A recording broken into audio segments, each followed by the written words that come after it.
Gente, no último domingo comemoramos o Dia Internacional da Pneumonia. Para falar sobre esse tema tão importante, vamos receber aqui no estúdio o Dr. Alexandre Araruna. Vamos entender mais sobre a pneumonia e os efeitos na saúde respiratória. Só Saúde, oferecimento. Laboratório Análises, agora também na Rui Carneiro.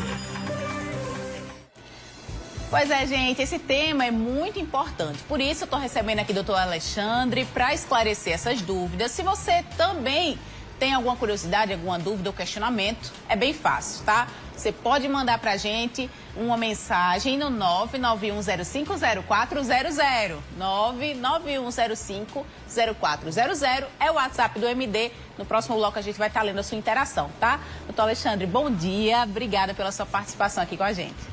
Bom dia, Letícia. É um prazer estar aqui. Olha, doutor Alexandre, eu sei que existem muitos questionamentos e ainda dúvidas sobre a pneumonia, né? Para esclarecer esse tema, eu queria entender mais sobre isso, né? O que é a pneumonia de fato? Primeiramente, Letícia, para a gente falar sobre pneumonia, a gente vai falar sobre os pulmões. O pulmão, o nosso telespectador vai lembrar, são duas estruturas, mais ou menos como uma bucha, digamos assim, a distância falando, como a imagem agora nos mostra, né, que ali normalmente serve para respirar, talvez tossir para jogar alguma coisa para fora. O problema que gera pneumonia é a entrada de germe, qualquer que seja, pode ser vírus, pode ser bactéria, pode ser fungo. E essa entrada desse germe, ali dentro daquela estrutura muito delicada, vai inflamar. Uma inflamação que inclusive vai evoluir. Daí a gente chama isso de pneumonia, que pode dar vários sintomas. E as pessoas até já estão se perguntando: por que alguns ganham e outros não ganham pneumonia?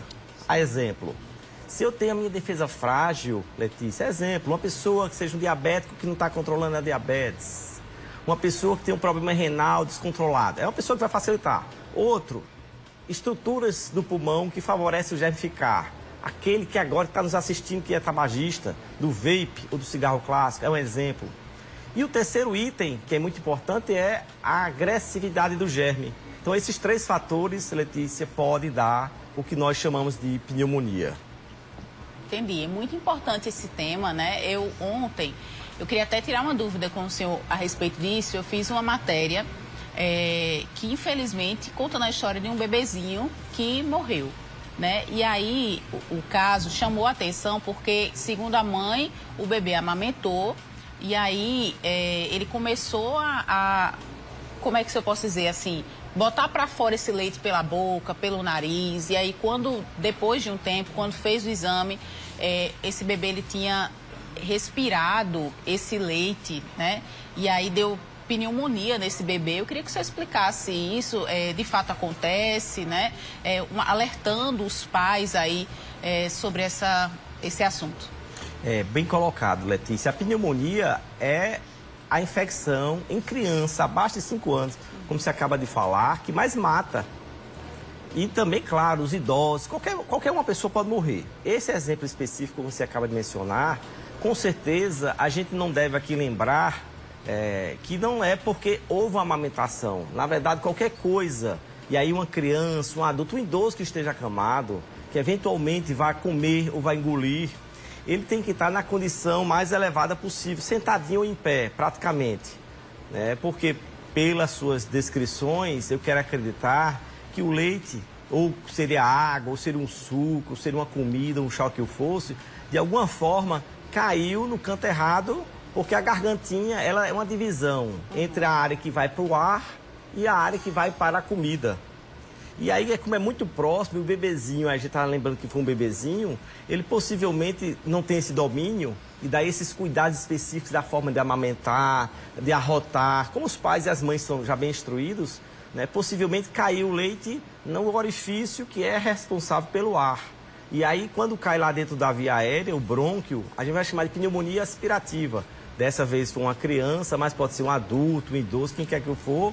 E aí pode se complicar, porque é um afogamento inicialmente, e levando-se em conta que seja um bebê, mas pode complicar também com o quadro de pneumonia, que cai alguma coisa errada, como a gente acaba de mencionar, num canto que não serve para gerar comida ou água, ou leite que for, e vai gerar as complicações, inclusive com a fatalidade. É verdade, e a gente até se entristece, né? Existem casos como esse aqui, esse que eu acabei de citar, não é um caso isolado, infelizmente acontece.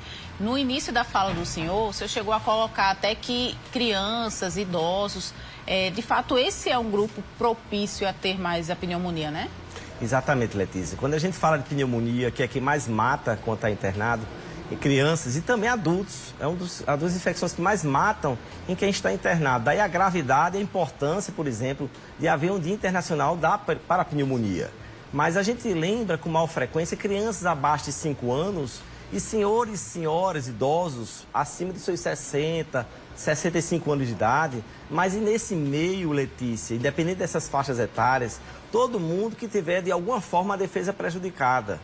Né? Seja por doença crônica, seja por uma diabetes que não está se valorizando. Vai chegar agora do Dia Internacional da Diabetes também. Ou seja, são razões que favorecem aquele germezinho que no organismo saudável, talvez ele tanto tossir, ele bota para fora, se a defesa estiver boa, claro. Mas se é que vai complicar, de uma forma imediata e adequada, vai tratar. E daí vai sair bem de novo, graças a Deus.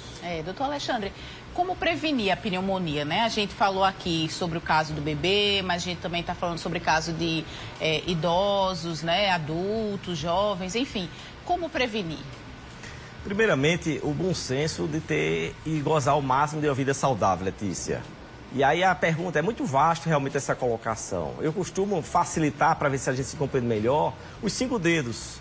Porque isso vai favorecer a minha defesa estar melhor, Letícia. Quando a minha defesa está melhor, diante de qualquer germe, eu posso até adoecer, por exemplo, até de pneumonia. Mas minha defesa vai estar melhor. E aí é água, chá, suco, comer saudável, frutas, verduras, de forma saudável e, claro, agregar outras coisas que sua saúde permite. Atividades físicas sempre ajudam a subir a defesa.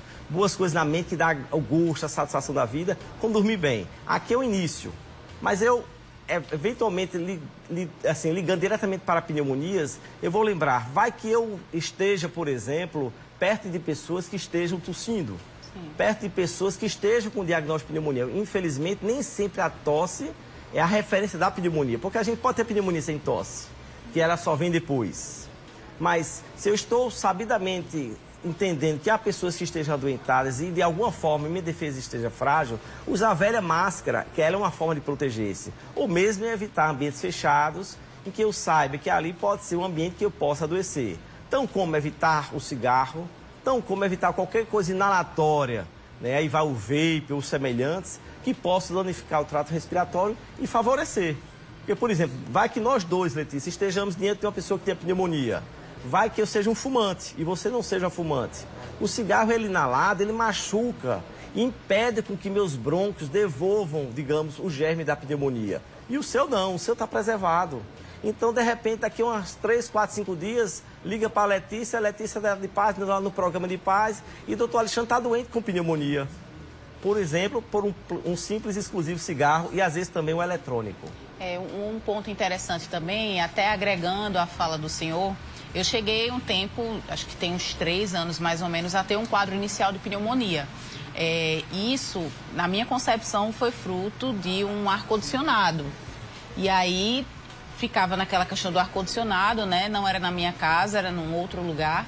E aí eu ficava sempre ali naquele ambiente, mas sentia que, sabe, quando você tinha dificuldade de respirar naquele local, era como se o ar-condicionado tivesse com alguma, não sei, não tivesse sido bem higienizado, por exemplo. E aí eu respirava isso, sentia essa dificuldade e tive um quadro inicial de pneumonia. Isso é até um alerta, né, para as pessoas. É um alerta, é o bom senso. Como você mesmo percebeu na sua história particular, Letícia, isso serve para todos que estão nos assistindo. Um ar-condicionado de bom senso, ele tem que estar sendo limpado de forma corriqueira, de acordo com o uso e a localização que ele está sendo feito. Né? Serve um ar-condicionado. Mas serve também, por exemplo, eu trabalhar num ambiente completamente rico em produtos de pó, poeira, elementos que eu sei que me fazem mal. O que é importante é o bom senso de saber que o órgão pulmão, né, em especial, ele é um órgão que ele precisa adentrar elementos ao máximo saudáveis, em especial oxigênio. Então, tudo que for contrário a isso, e que o telespectador perceba na sua condição real, particular lá, que agora é sua realidade, sua casa, seu ambiente de trabalho, que tudo que adentrar diferente de um simples oxigênio lhe faz mal. E aí você teve bom senso de se proteger. É verdade. Doutor Alexandre, a gente tem outras perguntas, né? Inclusive o pessoal aqui já está com tudo na interação do nosso WhatsApp do MD. Continue mandando perguntas no 991050400, que é o nosso WhatsApp, 991050400. Já eu vou ler a sua interação, doutor, só uma pequena pausa que eu vou conversar com o pessoal do Instagram, tá bom? Olha só,